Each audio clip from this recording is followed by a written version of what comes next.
সুনীতি অবশেষে বাড়িতে ওর আর বিরাজের প্রেমের সম্পর্কটা বলেই দিল। বিরাজ আজ ওর বাবার সাথে সুনীতির বাড়িতে কথা বলতে আসবে। সুনীতি আর ওর বোন রেশমি কিচেনে দুজনে মিলে খাবার রেডি করছিল। কিছুক্ষণ পর বিরাজ ওর বাবার সাথে ওদের বাড়িতে আসে। সুনীতির মা আশা দেবী হলে বসে বিরাজ আর ওর বাবার সাথে গল্প করছিলেন। এর মাঝে সুনীতি আর রেশমি ওনাদের জন্য খাবার নিয়ে বাইরে আসে। সুনীতি হরিশবাবুর পাছন। আরে বাহ, শিক্ষা দীক্ষা তো তোমার খুব ভালোই দেখছি। বিরাজ, বলতেই হচ্ছে তোমার পছন্দের দাম আছে। পছন্দ না হয়ে যাবে কোথায় আঙ্কেল? আমার বোন যে লাখে একটা। হ্যাঁ, সে তো তুমিও কিছু কম নয় মা, পুরো নিজের দিদির প্রতিচ্ছবি। প্রশংসা তো আপনারও করা উচিত আঙ্কেল। আপনাকে দেখে মনেই হয় না যে আপনারা তো একটা বড় ছেলে আছে। কি ভালো করে মেনটেন করেছেন আপনি নিজেকে। হ্যাঁ, সে তো ঠিক। এই তুমি জানো, যখন স্কুলে পেরেন্ট টিচার্স মিটিংয়ে আমি ওনাকে নিয়ে যেতাম, সবাই ভাবতো আমি বাবাকে নয়, বাবার বদলে দাদাকে নিয়ে এসেছি। একদম ঠিক আছে দাদা, আসলে রূপ দেখে বয়সের বিচার করতে নেই। আচ্ছা, আপনার যদি আমাদের সুনীতিকে পছন্দ হয় তাহলে আজকেই আশীর্বাদটা সেরে নেওয়া যাক। হ্যাঁ হ্যাঁ, নিশ্চয়ই নিশ্চয়ই। দুই পরিবার মিলে ওদের আশীর্বাদটা সেরে ফেলে। তারপর 3 মাস পর ওদের বিয়ের লগ্ন ঠিক হয়। এই 3 মাসের মধ্যে দুই পরিবার বিয়ের কেনাকাটা এবং অন্যান্য নানা প্রসঙ্গে একে অপরের সাথে দেখা করতেই থাকে। আর এইভাবে দেখা সাক্ষাৎ করতে গিয়েই সুনীতার বোন রেশমি ওর শ্বশুরের ওপর মন দিয়ে বসে। আর বিয়ের 3 দিন আগে রেশমি হরিশবাবুকে একান্তে ডাকেন। কি হলো রেশমি মা, তুমি আমাকে এখানে ডাকলে কেন? আমি আপনার ছেলে বা মেয়ে নই। এখন থেকে আপনি শুধু আমাকে রেশমি অথবা ডার্লিং বলবেন। এর মানে? মানে এটাই যে আমি আপনাকে ভালোবেসে ফেলেছি। আমি আপনাকে বিয়ে করতে চাই। পাগল হয়ে গেছো নাকি? কিসব বলছো তুমি? তোমার আর আমার বয়সটা দেখেছো? এটা কোনো মজা নয়। আর আপনারা আমার বয়সের পার্থক্য যাই হোক না কেন, আমার তাতে কোনো যায় আসে না। যাই হয়ে যাক না কেন, আপনাকে আমায় আপন করতেই হবে। এ কখনোই সম্ভব নয়। আর তুমি যদি আবার এই সমস্ত কিছু ভাবো, তাহলে এই কথাটা আমি তোমার মাকে আর দিদিকে জানিয়ে দেব। হরিশবাবু ওখান থেকে চলে যান। তখনই রেশমি একটা ছুরি বের করে আর নিজের হাত কেটে ফেলে। হরিশবাবু ওকে হসপিটালে নিয়ে যান। ডক্টর ওর চিকিৎসা তো করে দেয়, কিন্তু আত্মহত্যার মামলা বলে উনি আগে পুলিশকে ফোন করে দেন। জ্ঞান ফেরার পর রেশমি পুলিশকে বয়ান দেয়, ইন্সপেক্টর, আমি আত্মহত্যা করতে চাইনি। আমি আসলে ফল কাটছিলাম আর তখনই ছুরিটা হাত থেকে স্লিপ করে যায়। পুলিশ বিষয়টা ছেড়ে দেয়। তারপর হরিশবাবুর সাথে রেশমি বাড়ি ফিরে আসে। আর বাড়িতে এসেও সবাইকে একই বাহানা বলে। তারপর বিয়ের রিচুয়াল চলাকালীন রেশমি হরিশকে বিয়ে করার জন্য রাজি করিয়ে ফেলে। আর বিয়ের দিন বিরাজ আর সুনীতির বিয়ে হয়ে যাওয়ার পরে রেশমি ওখানে কোণে সেজে চলে আসে। বিয়ের কাজ শেষ হলো, নতুন স্বামী স্ত্রীকে সবাই আশীর্বাদ করুন। দাঁড়ান পুরোহিত বাবু, এই মণ্ডপে আরও একটা বিয়ে হওয়া বাকি আছে। এটা তুই কি বলছিস? আর তুই এরকম কোণের বেশে এসেছিস কেন? কারণ আমিও আজকে আমার ভালোবাসার সাথে একই মণ্ডপে বিয়ে করব। হরিশবাবু ওখানে বরের বেশে এসে হাজির হন। সুনীতি, বিরাজ আর আশা দেবী সমস্ত কিছু দেখে অবাক হয়ে যান। সমস্ত আত্মীয় স্বজনরা ওদের নিয়ে কথা বলতে থাকে, কিন্তু রেশমি কারোর কথায় পাত্তা না দিয়ে ওই মণ্ডপেই হরিশবাবুর সাথে বিয়ে করে নেয়। আশা দেবী নিজের মেয়ের এরকম আচরণে ভীষণ রেগে যান আর উনি রেশমির সাথে সমস্ত সম্পর্ক ভেঙে দেন। সুনীতি বিয়ে করে বিরাজের সাথে ওদের বাড়িতে এসে পৌঁছায়। আর এসে দেখে রেশমি হাতে বরণডালা নিয়ে ওদের স্বাগত জানায় আর ওদের বলে, দাঁড়াও বৌমা, এই বাড়িতে এখন তোমার শাশুড়ি মা আছে যে তোমাকে বরণ করে তুলবে। এই সমস্ত কি আজেবাজে কথা? সরে যা আমার রাস্তা থেকে। আমি তো তোর মুখও দেখতে চাই না, আর তোর সাথে আমি একটা কথাও বলতে চাই না। সেটা তো তোমার ব্যাপার, কিন্তু নিয়ম মতো এখন আমি তোমার শাশুড়ি মা আর তোমার শ্বশুরের বউ। রেশমি ওদের বরণ করতে শুরু করে, কিন্তু বিরাজ রেগে গিয়ে হাত দিয়ে সেই বরণডালা ছুঁড়ে ফেলে দেয়। অনেক নাটক করেছো তুমি। আমি জানি না এই সমস্ত কিছু কিভাবে হয়ে গেল, কিন্তু তুমি কখনোই আমার মায়ের জায়গা নিতে পারবে না। নিজের মায়ের সাথে কিভাবে কথা বলছো তুমি বিরাজ?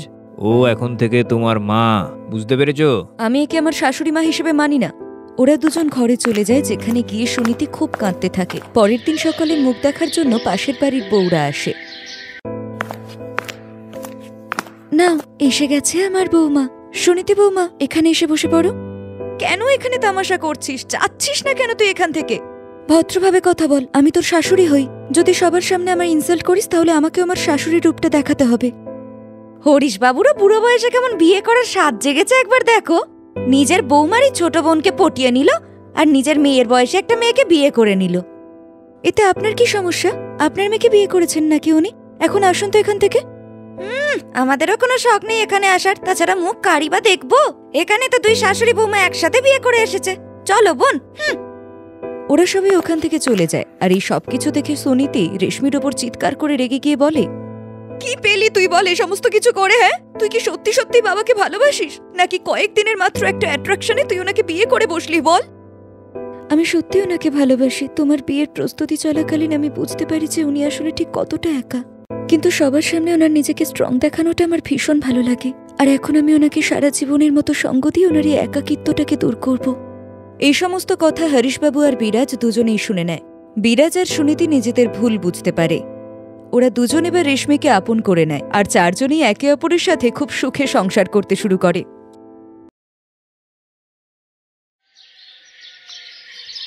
যাক, অ্যাটলিস্ট ম্যাডাম তাহলে এলেন।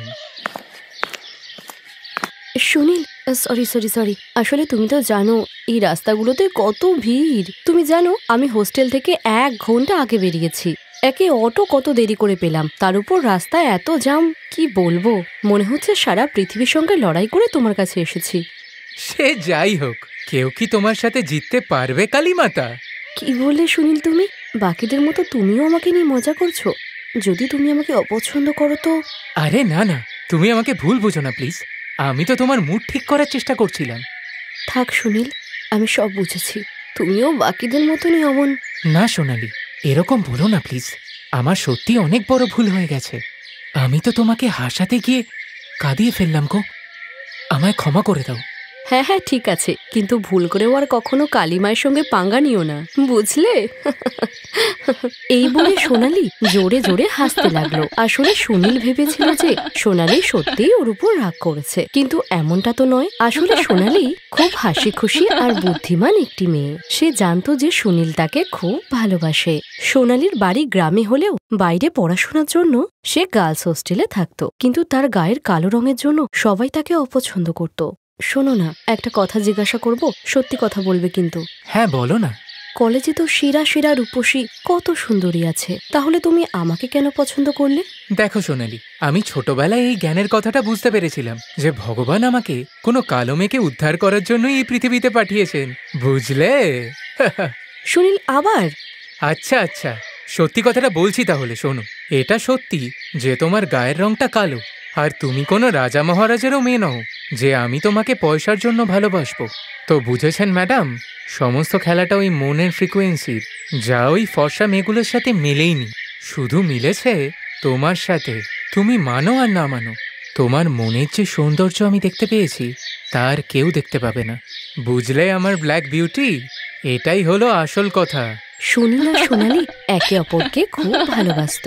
বিকালবেলায় সোনালি যখন তার হোস্টেলের ঘরে পৌঁছালো, তখন সে তার ড্রয়ার খুলে ফোন বার করে দেখে তার ফোনে তার মায়ের 4টে মিস কলস রয়েছে। হ্যালো মা, কেমন আছো তুমি? কেমন আছি, গলা শুকিয়ে যাওয়ার মতো অবস্থা হয় যখন তুই আমার ফোন তুলিস না। মনে উল্টোপাল্টা ভাবনা চিন্তা আসে, কোথায় ছিলি তুই? মা, আমি ঠিক আছি, তুমি একদম চিন্তা করো না। আমার সঙ্গে সুনীল আছে তো। কি বললি? সুনীল? এটাকে? আসলে মা, কিছু না। সোনালি, সত্যি করে বল, তুই আবার কারো চক্করে পড়ে গেলি না তো? না মা, আসলে ও আমার খুব ভালো বন্ধু। ঠিক আছে, আমরা কালকেই আসবো তোর বন্ধুর সঙ্গে দেখা করতে। না না মা, তোমার এখানে আসার কোনো দরকার নেই। বললাম তো আমরা শুধু বন্ধু। আমি আর তোমার একটা কথাও শুনবো না। আমি আর তোর বাবা কালকে যাচ্ছি, ব্যাস। ঠিক আছে মা, কিন্তু একটা রিকোয়েস্ট। হ্যাঁ বল। মা, কাল তোমরা একদম সাদামাটা সেজে এসো প্লিজ। এই বলে সোনালি ফোনটা কেটে দিল। গায়ত্রী সোনালির কথা কিছুই বুঝতে পারছিল না। তখন সোনালির বাবা বলল, কি হলো গিন্নি, তুমি এত চিন্তিত কেন? কি আর বলি তোমাকে, আমার মনে হয় শহরের কোনো ছেলে আছে যে সোনালিকে... কি? শুধু নামটা বলো, আমি এক্ষুনি ওকে মজা দেখাচ্ছি, এক্ষুনি। আরে প্রথমে পুরো কথাটা তো শোনো। আমার মনে হয় সোনালি ওই ছেলেটাকে পছন্দ করে।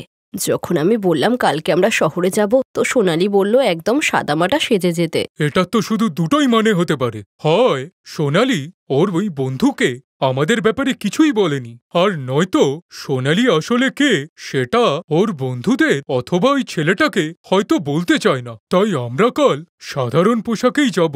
ঠিক আছে গো, এমনটাই করব। গজরাজ সিংহ হলেন তার গ্রামের খুব বড় জমিদার। তার ধনসম্পত্তির কোনো অভাবে ছিল না। তারা বড় একটা বাংলোতে থাকত, আর সোনালি ছিল তাদের একমাত্র মেয়ে। পরের দিন সাদামাটা সাজে তারা দুজন সোনালীর কলেজে পৌঁছালো। দেখ, কালো পেতনির ভিখারি বাবা মা এসেছে। আর ঠিক তখনই সুনীল আর সোনালী সেখানে পৌঁছানোর পর সুনীল তাদেরকে প্রণাম করে। সুনীলের সংস্কার দেখে সোনালীর বাবা মা খুব খুশি হয়। তা বাবা সুনীল, তুমি আমার মেয়েকে খুশি রাখতে পারবে তো? হ্যাঁ হ্যাঁ, মানে আমি আপনাকে কথা দিচ্ছি, আমি ওকে রানী করে রাখব। আমি যে ওকে খুব ভালোবাসি, আর এমনিতেও আমার চাকরি হয়ে গেছে, শুধু লাস্ট সেমিস্টারটা দিয়েই জয়েন করব।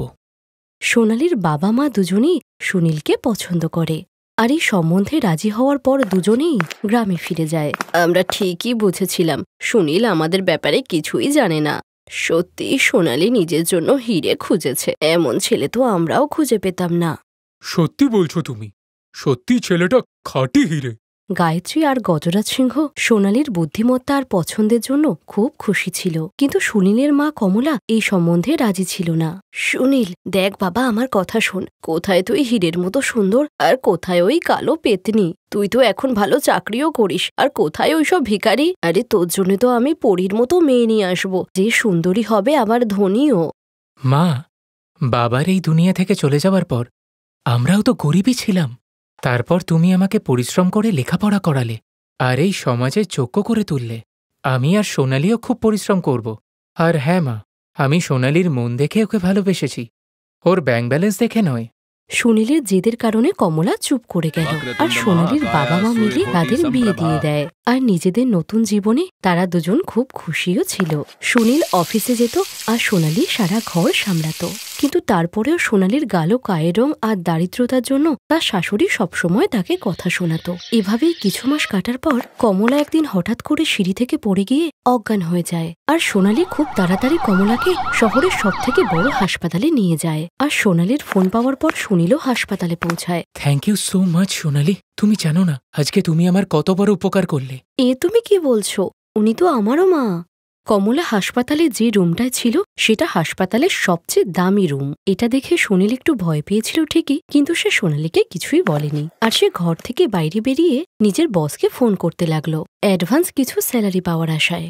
আর অন্যদিকে সোনালী তার মাকে ফোন করে বলে, ভগবানের অনেক ধন্যবাদ যে কমলা দিদি সুস্থ আছেন। আচ্ছা মা, যত তাড়াতাড়ি সম্ভব আমরা আসছি ওখানে, কিন্তু এটা বল এবার আমরা কিভাবে যাব? যেমনটা তুমি ঠিক ভাবো মা, আমার মনে হয় এটাই সঠিক সময়। ঠিক 2 ঘন্টা পর হাসপাতালের সামনে একটা দামি গাড়ি এসে দাঁড়ায়। Welcome chairman sir. Thank you doctor Sharma. সব ঠিক আছে তো? Yes sir, all good. Doctor Sharma, এ আমার জামাই মিস্টার সুনীল। ও আচ্ছা, হ্যালো স্যার। হ্যাঁ হ্যাঁ, হ্যালো স্যার। আরে জামাই, আজকে কি প্রণাম করবে না? আর তুমি কোনো চিন্তা করো না, এই হাসপাতালটা আমাদেরই, আর এখানকার লোকও। তুমি কোনো চিন্তা করো না, বেয়ানের কিচ্ছু হবে না। I am a royal black beauty, do you get it? Sunil সব কথা বুঝতে পেরেছিল। সুনীল একটু অবাক হয়েছিল ঠিকই, কিন্তু অন্যদিকে সে নিজের উপরে গর্ববোধ করছিল, কারণ সোনালীর চোখে সে সত্যিকারের ভালোবাসা প্রমাণ করতে পেরেছে। আর সোনালীর মতো ভালো মনের মেয়েকে সে তার জীবনসঙ্গী হিসাবে পেয়েছে। Thanks for watching.